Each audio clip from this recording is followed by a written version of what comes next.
حضرت نے فرمایا کہ ظاہر ہے وہ ایک تو وہ بات تھی نا کہ آدمی ان کا شعار تھا، ایک طور تھا، طریق تھا، اس سے وہ ہٹ نہیں رہے تھے۔ اچھا دوسرا یہ بھی کہا جاتا ہے کہ اگر دیگر مذاہب سے بھی کوئی اچھی بات مل رہی ہو تو لے لینی چاہیے، اچھی بات کہیں سے بھی ملے، کسی سے بھی ملے، لے لینی چاہیے۔ تو اس میں دونوں پہلو پہ بات کرنی ہے آپ نے، کیونکہ ایک اچھی بات کی آڑ میں آدمی کو بھٹکایا بھی جا رہا ہوتا ہے کہ دیکھو میں تو دیندار آدمی اور یہ دین یہ کہہ رہا ہے اور عالم یہ کہہ رہا ہے، یہ کہہ کے علماء سے دور بھی کیا جاتا ہے۔ تو یہ کانٹیکس بھی، اور دوسری بات بسم اللہ الرحمن الرحیم۔ جی یقیناً یہ جو آیت کریمہ جس کو اس موضوع کا ہم نے عنوان بنایا ہے، ادخلوا فی السلم کافہ ولا تتبعوا خطوات الشیطان، یہ بڑی جامع آیت ہے، اس کی بڑی ڈائمنشنز ہیں، اور یہ موجودہ زمانے میں بھی پکار کے بہت سارے فتنوں اور فسادات کو روک رہی ہے اور ان کا رد کر رہی ہے۔ دیکھیں علامہ صاحب نے جو ذکر کیا کہ بعض وہ لوگ جو نئے نئے مسلمان ہوئے تھے، انہوں نے کوئی بدنیتی سے ایسا نہیں کیا تھا کہ ہم اپنی پچھلی چند چیزیں بھی جاری رکھیں، وہ چاہ رہے تھے کہ چلو ٹھیک ہے وہ بھی اگر جائز ہے تو اس پہ بھی عمل ہو جائے، اس پہ بھی عمل ہو جائے۔ اسلام نے اس سے بھی روک دیا جیسا کہ بتایا گیا۔ اس کے ساتھ ساتھ دوسرا پہلو یہ ہے جو آپ نے مذاہب کے حوالے سے پوچھا، کہ ہمیشہ سے لوگوں کی یہ کوشش رہی ہے کہ وہ کسی نہ کسی طریقے سے کوئی ایسی کھڑکی کھول دیں کہ جس سے وہ داخل ہو کے نا اسلام کی بنیادوں کو گرا سکیں۔ ایسا ہی۔ اب دیکھیں اس وقت سے لے کے 14 صدیوں کی یہ ریت ہے۔ یہودیوں نے کیا کہا؟ شعار والی بات جی یہودی کیا کہتے تھے؟ بھئی ہم موسیٰ کو مانتے ہیں نا، اللہ کو مانتے ہیں نا، بس کافی ہے، ہم شریعت محمدی کو کیوں مانیں؟ تو وہاں بھی یہی آیت آئے گی ادخلوا فی السلم کافہ۔ تم نے تو اپنی کتابوں کے ساتھ بھی یہی کیا تھا کہ افتؤمنون ببعض الکتاب وتکفرون ببعض، بعض کتاب پہ ایمان لاتے تھے، بعض کتاب کا انکار کر دیتے تھے۔ کتاب قرآن پر پورا عمل کرنا ہوگا، اس پہ آپ یہ نہیں کہہ سکتے کہ میں اتنے پہ عمل کر رہا ہوں، میں اتنے پہ عمل نہیں کر رہا۔ آپ اسی چیز کو آگے بڑھا کر دیکھیں کہ جب مسلمہ کذاب آیا، اس نے کہا ٹھیک ہے میں محمد صلی اللہ علیہ وسلم کو مانتا ہوں مگر میری بھی نبوت مانو۔ کھڑکی کھولی نا اس نے، دیکھیے تو آیت وہاں بھی کھڑی تھی ادخلوا فی السلم کافہ، پورے کے پورے۔ جب قرآن میں آ گیا کہ ما کان محمد ابا احد من رجالکم ولکن رسول اللہ وخاتم النبیین، تو اس میں کوئی دراڑ نہیں ڈالی جا سکتی۔ آج بھی جو قادیانی کہتا ہے اس کی یہی آڑ ہے، ہاں جی ہم حضور کو مانتے ہیں، نبی بھی مانتے ہیں، یہ بھی، پھر ذلی بروزی کی کوئی کھڑکی کھول کے اسلام کی بنیادوں کو گراتے ہیں۔ یہی آیت سامنے کھڑی ہوگی ادخلوا فی السلم کافہ، یہ تم شیطان کے قدم اس میں داخل نہ کرو۔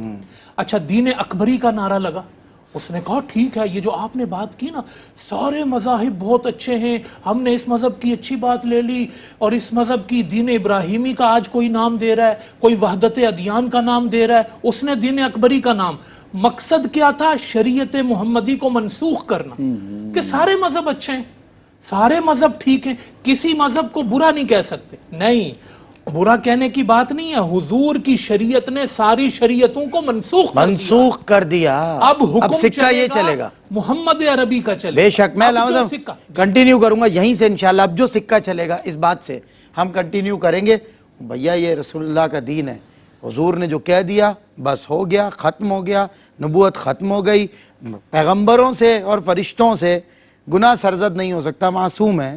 آج کا ایک سیاہکار بدکار 2 نمبر ڈھونگی آگے کہے مجھے میری نبوت مانو، خدا کو مانے، مطلب ایک کامن سینس ہے کہ مطلب نبوت کا سلسلہ کیا تھا، نبی کیا تھے، تاریخ بھی پڑھتے ہیں، تاریخ بھی ان کی اقوام کے معاملات دیکھتے ہیں، ان کا ثابت قدمی کا پہاڑ ان کو دیکھتے ہیں۔ یہ جان بچا بچا کے بھاگنے والے، دم چھپا چھپا کے نکلنے والے آپ کو راستہ بھٹکا رہے ہیں اور آپ ان کی باتوں میں آ رہے ہیں۔ بات صرف اللہ کے نبی کی چلے گی، یہ مقام چون و چرا نہیں۔ بریک کے بعد ہوتی ہے ملاقات۔ خوش آمدید ناظرین، خیر مقدم ہے ایک مرتبہ پھر۔ آپ کا بات ہو رہی تھی کہ محمد عربی کا سکہ چلے گا کیونکہ باقی تمام تر شریعتیں اور منسوخ ہو گئیں، رسول اللہ آئے اور دین کو مکمل کر دیا میرے آقا نے۔ یہ بات چلے جی تو بس جو گفتگو میں نے ابھی تک کی وہ تقریباً مکمل ہو گئی، اور اس کا خلاصہ یہ تھا کہ کوئی حسن نیت کے ساتھ یا بدنیتی کے ساتھ، دونوں مثالیں ہمارے سامنے ہیں۔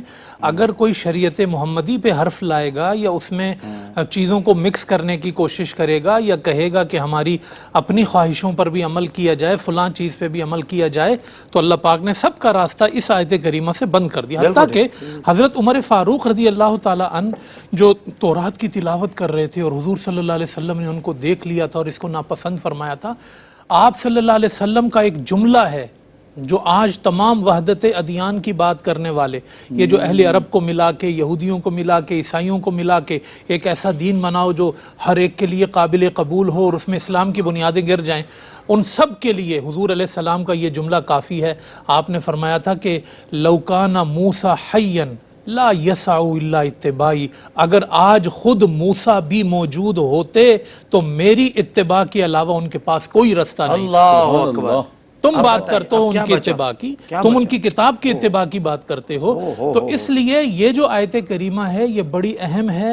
یہ آیت کریمہ آنکھیں کھولنے والی ہے پورے معاشرے کی کہ آپ نے جو ہے وہ شیطان کے قدموں کے پیچھے نہیں چلنا، آپ نے دین اسلام پر مکمل طریقے سے عمل کرنا ہے۔ آج لوگ کیا کہتے ہیں کہ یار یہ چیز مشکل ہے تو اس کو چھوڑ دیتے ہیں، یہ چیز آسان ہے تو اس پر عمل کر لیتے ہیں۔ اللہ اور بندے کا تعلق کوئی مالک اور ملازم کا نہیں ہے کہ 6 بجے تک آپ نے جاب کی، اس کے بعد آپ جو مرضی اس کے بعد آپ مالک کے محتاج نہیں۔ وَمَا خَلَقْتُ الْجِنَّ وَالْإِنسَ إِلَّا لِيَعْبُدُونَ، یہ عبادت کا تعلق ہے، بندگی کا تعلق ہے، اس میں 99 اور 1 کا بھی جو پرسنٹیج ہے نا وہ جائز نہیں۔ بالکل صحیح۔ 100% آپ نے اللہ ہی کے حکم پہ عمل کرنا ہے، ایسا ہی۔ اور اس آڑ میں کہ مذاہب کا نام لے کر کوئی یہ ثابت کرنا چاہے کہ شریعت محمدی کی آج ضرورت نہیں ہے، ہم اپنی مرضی سے طے کریں گے کہ کون سی چیز اچھی ہے کون سی چیز بری ہے، اس پر ہم عمل کریں گے، نہیں، ہم دیکھیں گے قرآن کو اور ہم دیکھیں گے مصطفیٰ کے فرمان کو۔ سبحان اللہ۔ جو قرآن میں آئے گا وہ ہمیں کافی ہوگا، اور جو مصطفیٰ کی حدیثوں میں آئے گا وہ ہمیں کافی ہوگا۔ بہت خوب، سبحان اللہ، سبحان اللہ۔